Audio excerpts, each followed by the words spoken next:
Assalomu alaykum, hurmatli tomoshabinlar. Bugun men juda muhim mavzuni tushuntiraman. 2019-2026 yillar oralig'ida pensiyaga chiqqanlar. Pensiya miqdori noto'g'ri hisoblangan deb o'ylayotganlar va sud orqali o'z haqini yutib olgan pensionerlar uchun pensiyani qayta hisoblash masalasi. Bu ma'lumot har bir oila uchun muhim. Chunki deyarli har bir xonadonda ota-ona, buva yoki yaqin qarindosh pensioner bor. Birgina noto'g'ri ko'rsatilgan ish staji, birgina hisobga olinmagan ish haqi, birgina arxiv ma'lumotnomasi pensiya miqdorini oyga 100 minglab so'mga kamaytirib qo'yishi mumkin. Shuning uchun videoni oxirigacha ko'ring. Men sizga kimlar qayta hisoblashni talab qilishi mumkin, kimlar shoshilmasligi kerak, sudni yutganlar nimaga alohida e'tibor berish kerak, qaysi hujjatlar kerak bo'ladi va amalda pensiya jamg'armasiga qanday murojaat qilish kerakligini oddiy tilda tushuntiraman. Hozirning o'zida kanalga obuna bo'ling, videoga like bosing, chunki bunday ma'lumotlar vaqtida eshitilsa, pulingiz, vaqtingiz va asabingiz saqlanadi. Men ko'p murojaatlarda bir xil holatni ko'raman. Odam pensiyaga chiqqan, unga pensiya tayinlangan, lekin bir necha yil o'tib bilib qoladi. Ayrim ish yillari stajga kirmagan, ayrim maoshlar hisobga olinmagan, zararli yoki imtiyozli ish sharoitlari tan olinmagan, yoki ilgari arxivdan hujjat topilmagani uchun pensiya minimalroq hisoblangan. Keyin odam sudga beradi. Sudda yutadi yoki qo'shimcha hujjat topadi. Shundan keyin eng katta savol tug'iladi. Endi pensiya qayta hisoblanadimi? Qaysi sanadan qayta hisoblanadi? Oldingi farq puli beriladimi? Oldin ko'p hollarda pensiya organlari faqat mavjud hujjatlarga qarab pensiya tayinlagan. Ya'ni siz murojaat qilgan paytda qanday hujjat topshirgan bo'lsangiz, hisob-kitob shunga qarab qilingan. Keyinchalik yangi ma'lumotnoma topilsa, masalan, 1995-2000 yillardagi ish haqi haqida arxiv hujjati topilsa yoki ish staji bo'yicha sud qarori chiqsa, pensiyani qayta ko'rib chiqish mumkin bo'lgan. Lekin amaliyotda muammo shunda bo'lgan. Hamma ham qaysi asos bilan murojaat qilishni bilmagan, pensiya jamg'armasi bo'limlariga to'g'ri ariza yozmagan, sud qarorini olib borgan bo'lsa ham, ijro tartibi va qayta hisoblash sanasini to'g'ri tushungan. 2019-2026 yillar masalasi shuning uchun dolzarbki, bu davrda pensiya tayinlash, elektron ma'lumotlar bazasi ish stajini tasdiqlash, soliq va mehnat organlaridagi ma'lumotlardan foydalanish amaliyoti ancha o'zgardi. Ilgari ko'plab ma'lumotlar qog'oz arxivlarda bo'lgan. Hozir esa ayrim ma'lumotlar elektron tizimlarda ko'rinadi. Lekin bu hamma muammo hal bo'ldi degani emas.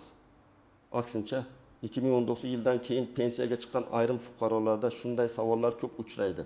Mening ish joyimda maosh rasmiy bo'lgan, nega hisobga olinmadi? Men tug'ruq ta'tilda bo'lganman, stajga kiradimi? Men dehqon xo'jaligida ishlaganman, buni qanday isbotlayman? Sud qarorida staj tan olingan, nega pensiya hali ham oshmadi? Bu yerda asosiy qoida shunday. Pensiya o'z-o'zidan odam hech narsa qilmasa, har doim ham avtomatik ravishda to'g'rilanib qolmaydi.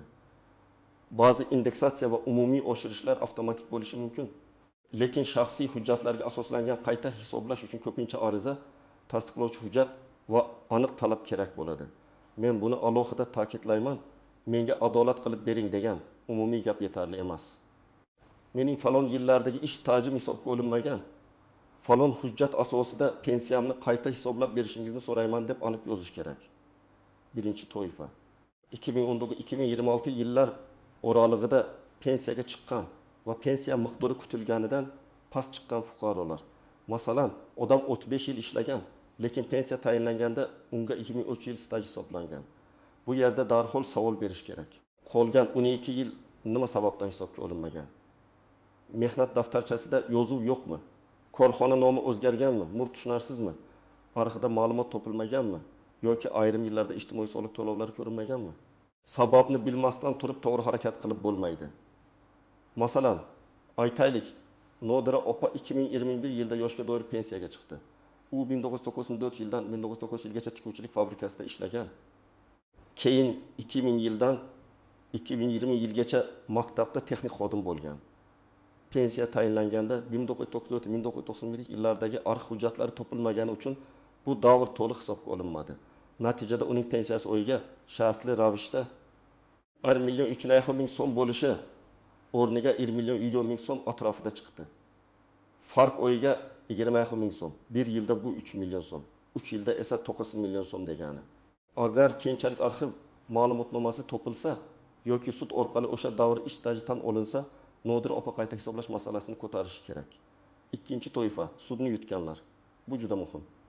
Sud qarori sizning foydangizga chiqqan bo'lsa, masalan, falon yildan falon yilgacha bo'lgan davr mehnat staj vaqtida tan olinsin deb belgilangan bo'lsa, bu qaror oddiy qog'oz emas. U davlat organlari uchun majburiy hujjatdir. Lekin amalda odamlar sud qarorini uyda saqlab qo'yadi va pensiya o'zi oshib qolishini kutadi. Men bunday qilmaslikni maslahat beraman. Sud qarori qonuniy kuchga kirgandan keyin uning nusxasini olib, pensiya jamg'armasi bo'limiga ariza bilan topshirish kerak. Agar zarur bo'lsa, ijro varaqasi masalasini ham ko'rish kerak. Misol, Karim aka 2020 yilda pensiyaga chiqqan. Uning 1992-1997 yillarda qurilish tashkilotida ishlagani mehnat daftarchasida bor, lekin muhr noaniq va arxivdan tasdiq kelmagan. Pensiya jamg'armasi bu davrni to'liq qabul qilmagan. Karim aka sudga murojaat qilgan. Guvohlar, eski buyruqlar, maosh qaydnomalari orqali ishlaganini isbotlagan va sud uning foydasiga qaror chiqargan. Endi o sud qarorini olib borib, bu davrni pensiya stajimga qo'shgan holda pensiyamni qayta hisoblab berishingizni. Shuningdek, qonunda nazarda tutilgan davr uchun farq summasini to'lab berishingizni so'rayman deb ariza yozishi kerak. Agar u faqat og'zaki aytsa, keyin isbotlash qiyin bo'ladi. Uchinchi toifa mehnat daftarchasida xato bo'lganlar. Ism familiya bitta harf bilan farq qiladi. Tug'ilgan san noto'g'ri yozilgan, korxona nomi to'liq ko'rsatilmagan, ishga qabul qilish yoki ishdan bo'shash buyrug'i raqami yo'q. Ba'zan bir qarashda kichik xato odamning 5-10 yillik stajiga ta'sir qiladi. Masalan, pasportda To'xtayeva yozilgan, mehnat daftarchasida To'xtayeva ketgan. Yoki nikohdan keyin familiya o'zgargan, lekin hujjatlar bog'lanmagan. Bunday vaziyatlarda FHDYO hujjatlari, nikoh guvohnomasi, familiya o'zgargani haqidagi ma'lumot, korxona arxivi yoki sud orqali faktni aniqlash kerak bo'ladi. 4-toifa. Ish haqi yuqori bo'lgan yillari hisobga olinmaganlar. Pensiya hisobida faqat staj emas, ayrim hollarda ish haqi ko'rsatkichlari ham muhim bo'ladi. Agar odam bir davrda yaxshi rasmiy maosh olgan bo'lsa, lekin o'sha yillar hujjati topilmagani uchun pastroq baza bilan hisoblangan bo'lsa, pensiya kam chiqishi mumkin. Masalan, Rustam aka 2019 yilda pensiyaga chiqqan. U 2005-2010 yillarda yirik korxonada yuqori rasmiy maosh olgan, lekin hujjat topshirishda bu davr bo'yicha to'liq ma'lumot bermagan. Keyinchalik korxona arxividan ish haqi to'g'risida ma'lumotnoma oldi. Agar bu ma'lumot pensiya hisobiga ta'sir qilsa, qayta hisoblashni so'rashga asos bor. Kimlar shoshilmasligi kerak? Agar sizga pensiya umumiy oshirishlar doirasida oshgan bo'lsa, bu qayta hisoblash bilan bir xil narsa emas. Masalan, davlat tomonidan pensiyalar foiz hisobida oshiriladi, bazaviy miqdorlar o'zgaradi, eng kam pensiyalar ko'tariladi. Bu hamma pensionerlarga yoki ayrim toifalarga qo'llanadigan umumiy mexanizm. Qayta hisoblash esa sizning shaxsiy holatingizga bog'liq. Staj, ish haqi, imtiyoz, sud qarori, yangi hujjat. Shuning qo'shnilikini oshirishdi. Menikini ham qayta hisoblab bering deyish yetarli emas. Sizda aniq hujjat yoki aniq xato bo'lishi kerak. Yana bir misol. Dilbar opa 2022 yilda pensiyaga chiqqan. Pensiyasi qonuniy hisoblangan, barcha staji kiritilgan. Ish haqi ma'lumotlari to'liq olingan. U faqat narxlar oshdi, pensiya ham kam deb qayta hisoblashni talab qilsa, bu alohida qayta hisoblash uchun asos bo'lmaydi. Narxlar oshishi inflyatsiya. Umumiy pensiya oshirishlari davlat siyosati bilan tartibga solinadi. Shaxsiy qayta hisoblash uchun esa pensiya tayinlashda xato yoki yangi hujjat bo'lishi kerak. Eng birinchi nozik jihat qayta hisoblash sanasi. Odamlar ko'pincha men 2020 yilda pensiyaga chiqqanman, 2024 yilda hujjat topdim. Demak 2020 yildan hamma farq pulini bering deb o'ylaydi. Amalda esa bu masala hujjatning turi, ariza sanasi, xatoning kim tomonidan qilinganligi, sud qarorining mazmuni va amaldagi tartibga bog'liq bo'ladi. Agar pensiya jamg'armasi o'z vaqtida topshirgan hujjatni to'g'ri baholagan bo'lsa, bir holat. Agar fuqaro o'zi hujjatni keyin topib olib, endi taqdim qilayotgan bo'lsa, boshqa holat. Shuning uchun arizada farq summasini ham so'rash kerak, lekin javobni diqqat bilan o'qish va rad etilsa, uning qonuniyligini tekshirish lozim. Ikkinchi nozik jihat sud qarori matni. Sud faqat ishlaganlik fakti aniqlansin deb yozgan bo'lishi mumkin. Lekin pensiyani qayta hisoblash yoki farq pulini undirish masalasini alohida ko'rmagan bo'lishi mumkin. Bunday holatda pensiya jamg'armasi stajni qo'shishi mumkin. lekin farq pul bo'yicha bahs chiqishi ehtimoli bor. Agar sud qarorida aniq pensiya qayta hisoblanishi lozim yoki falon davrdan boshlab qayta hisoblash majburiyati yuklansin kabi mazmun bo'lsa, vaziyat kuchliroq bo'ladi. Shuning uchun sudga murojaat qilayotganda talabni to'g'ri shakllantirish juda muhim. Uchinchi nozik jihat, guvohlar bilan stajni isbotlash har doim ham oson emas. Ayrim odamlar 2 kishi guvoh bo'lsa bo'ldi deb o'ylaydi. Yo'q. Har bir davr, har bir ish joyi bo'yicha sud dalillarini baholaydi. Mehnat daftarchasi, buyruq, shaxsiy varaqa, maosh qaydnomasi, kasaba uyushmasi hujjati, harbiy xizmat hujjati, arxiv ma'lumoti, korxona tugatilgani haqida ma'lumot. Soliq yoki sug'urta to'lovlari bo'yicha dalillar bo'lsa, ish ancha kuchli bo'ladi. Guvohlar dalilni to'ldiradi, lekin har doim yakka o'zi yetarli bo'lmasligi mumkin. 4-nozik jihat, ishlagan davr bor, lekin ijtimoiy to'lovlar bo'lmagan. Ayniqsa 2000 yillardan keyingi davrda rasmiy ish haqi, soliq va majburiy to'lovlar masalasi muhim bo'lishi mumkin. Agar korxona sizni rasmiylashtirmagan bo'lsa, siz ishlagan bo'lishingiz mumkin, lekin pensiya uchun bu davrni tan oldirish murakkablashadi. Bunda mehnat munosabatlari faktini isbotlash, ish beruvchining majburiyatlari, sud orqali huquqni tiklash masalasi kelib chiqadi. Men ishlaganman, hamma biladi degan gap hujjatsiz yetarli bo'lmasligi mumkin. 5-nozik jihat, imtiyozli pensiya va zararli ish sharoitlari. Ba'zi kasblar bo'yicha oldinroq pensiyaga chiqish yoki stajni boshqacha hisoblash masalalari bo'ladi. Masalan, yer osti ishlari, og'ir mehnat sharoitlari, ayrim tibbiyot, ta'lim yoki sanoat sohalari bo'yicha maxsus tartiblar mavjud bo'lishi mumkin. Lekin bu yerda lavozim nomi, ish sharoiti, attestatsiya ro'yxatlariga moslik, ish joyining hujjatlari muhim. Odam men og'ir ish qilganman deydi. Lekin hujjatda lavozim boshqa nom bilan yuritilgan bo'lsa, bahs paydo bo'ladi. Shuning uchun imtiyozli staj masalasida oddiy mehnat daftarchasidan tashqari lavozim yo'riqnomasi, korxona ma'lumotnomasi, ish sharoiti bo'yicha hujjatlar kerak bo'lishi mumkin. 6-nozik jihat, pensiya tayinlangandan keyin ishlash. Ayrim pensionerlar pensiyaga chiqqandan keyin ham ishlashda davom etadi. Keyingi ishlagan davrlar, to'langan badallar, ish haqi ma'lumotlari pensiya miqdoriga ta'sir qiladimi? Qachon qayta hisoblash mumkin? Qanday ariza beriladi? Bu masalalar amaldagi tartibga bog'liq. Shuning uchun ishlayotgan pensionerlar ham vaqti bilan o'z pensiya hujjatlarini tekshirtirib turishi kerak. Ayniqsa ish beruvchi rasmiy to'lovlarni to'g'ri ko'rsatayotganini nazorat qilish zarur. 7-nozik jihat. Javobni og'zaki emas, yozma oling. Bu eng katta amaliy maslahatlarimdan biri. Siz pensiya jamg'armasiga borasiz, xodim sizga bo'lmaydi, hisoblangan, keyin kelasiz, arxivdan kelmagan deyishi mumkin. Balki u to'g'ri aytayotgandir, balki noto'g'ri. Lekin og'zaki gap bilan siz keyin hech narsa qila olmaysiz. Ariza yozing, kirim raqamini oling, yagona interaktiv davlat xizmatlari portali orqali yuborsangiz elektron tasdiqni saqlang. Javob kelgach, undagi asoslarni ko'ring. Qaysi qonun, qaysi hujjat, qaysi sabab bilan rad etilgan? Ana shundan keyin keyingi qadamni tanlaysiz. Amaliy maslahat nima qilish kerak, qayerga borish kerak, qanday hujjat yig'ish kerak? Birinchi qadam, pensiya hisobingizni tekshiring. Sizda pensiya tayinlash bo'yicha qaror, hisob-kitob varaqasi yoki hech bo'lmaganda qaysi staj yillari hisobga olingani haqida ma'lumot bo'lishi kerak. Pensiya jamg'armasining tuman yoki shahar bo'limiga murojaat qilib, pensiya ishingiz bo'yicha ma'lumot so'rang. Mening pensiyamni tayinlashda qaysi ish staji davrlari hisobga olingan, qaysi davrlar hisobga olinmagan. Hisob-kitobda qaysi ish haqi ma'lumotlari qo'llangani yozma ravishda ma'lum qilishingizni so'rayman deb yozing. Ikkinchi qadam, mehnat tarixingizni birma-bir yozib chiqing. Qog'ozga yoki daftarga barcha ish joylaringizni tartib bilan yozing. Qaysi sanadan qaysi sanagacha, korxona nomi, lavozim, o'sha paytdagi manzil, korxona hozir bormi yoki tugatilganmi?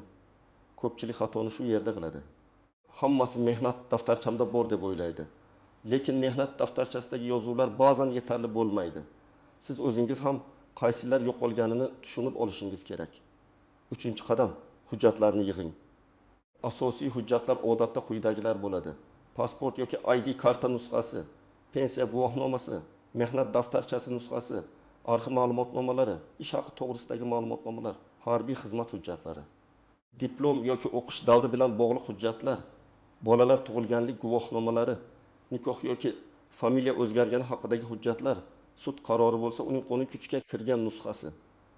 Agar ish joyi tugatilgan bo'lsa, arxiv qayerga topshirilganini aniqlang. Tuman davlat arxivi, viloyat arxivi yoki korxona huquqiy vorisi bo'lishi mumkin. 4-qadam, arizani aniq yozing. Arizada hissiyot emas, fakt bo'lsin. Masalan, men 2000 yil 25 martda yoshga doir pensiyaga chiqqanman. Pensiya tayinlashda 1993 yil 1 iyundan 1994 yil 30 sentabrgacha bo'lgan falon korxonadagi ish davrim hisobga olinmagan. Ushbu davr bo'yicha arxiv ma'lumotnomasini ilova qilmoqdaman. Mazkur davrni ish stajimga qo'shib, pensiyamni qayta hisoblab berishingizni va qonunchilikda belgilangan tartibda yuzaga kelgan farq summasini to'lab berishingizni so'rayman. Mana shunday aniq ariza xodimga ham, sizga ham foydali. 5-qadam sud qarori bo'lsa, alohida tartibda harakat qiling. Sud qarori kuchga kirgan-kirmaganini tekshiring. Qarorda apellyatsiya muddati o'tgan bo'lishi yoki yuqori instansiya tomonidan o'z kuchida qoldirilgan bo'lishi kerak.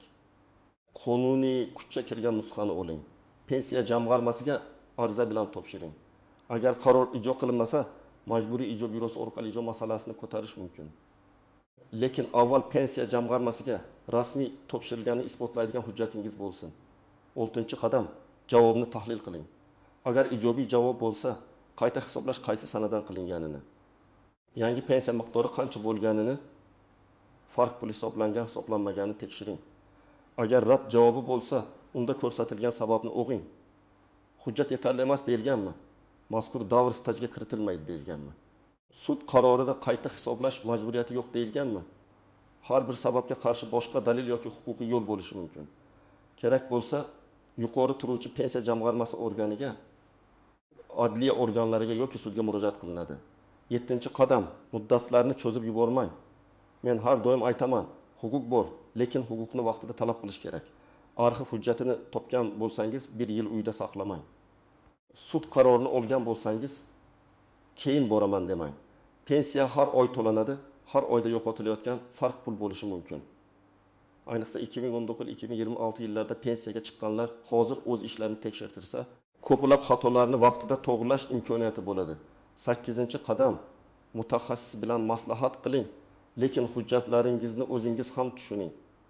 Advokat, yurist, huquqshunos yordam berishi mumkin. Lekin siz o'zingiz ham mehnat tarixingizni, qaysi davr bahsli ekanini, qaysi hujjat bor yoki yo'qligini bilmasangiz, mutaxassis ham qiynaladi. Har bir hujjatdan nusxa oling, originalini yo'qotmang. Topshirganingizda ro'yxat bilan topshiring. Bitta papka qiling. Pensiya qarori, arizalar, javoblar, arxiv ma'lumotlari, sud hujjatlari hammasi alohida tartibda tursin. Yana bir hayotiy holatni aytaman. Mahmud aka 2023 yilda pensiyaga chiqqan. U 30 yildan ortiq ishlagan, lekin pensiyasi past chiqqan. Avvaliga davlat shunaqa hisoblar ekan deb yurdi. Keyin farzandi hujjatlarini ko'rib, 1990-1996 yillardagi ish haqi umuman kiritilmaganini sezdi. Arxivga so'rov berishdi, 3 oyda ma'lumot keldi. Pensiya jamg'armasiga ariza berishdi.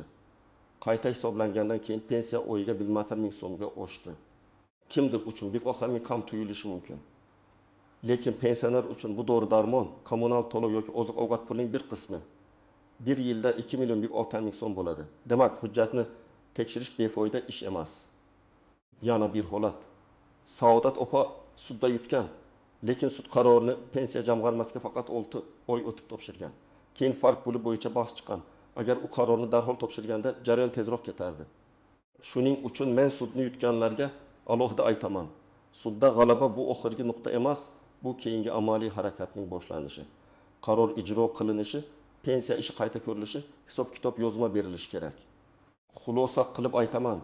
2019-2026 yillar oralig'ida pensiyaga chiqqan bo'lsangiz, pensiyangiz kutilgandan kam bo'lsa, ish stajingiz to'liq kiritilmagan bo'lsa, ish haqi ma'lumotlaringiz hisobga olinmagan bo'lsa yoki sud orqali ishlagan davringizni tan oldirgan bo'lsangiz, pensiyani qayta hisoblash masalasini albatta tekshiring.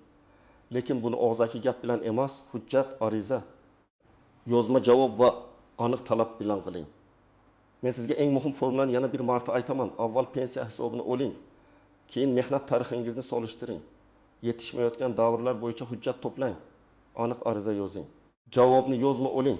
Kerak bo'lsa yuqori organ yoki sudga murojaat qiling.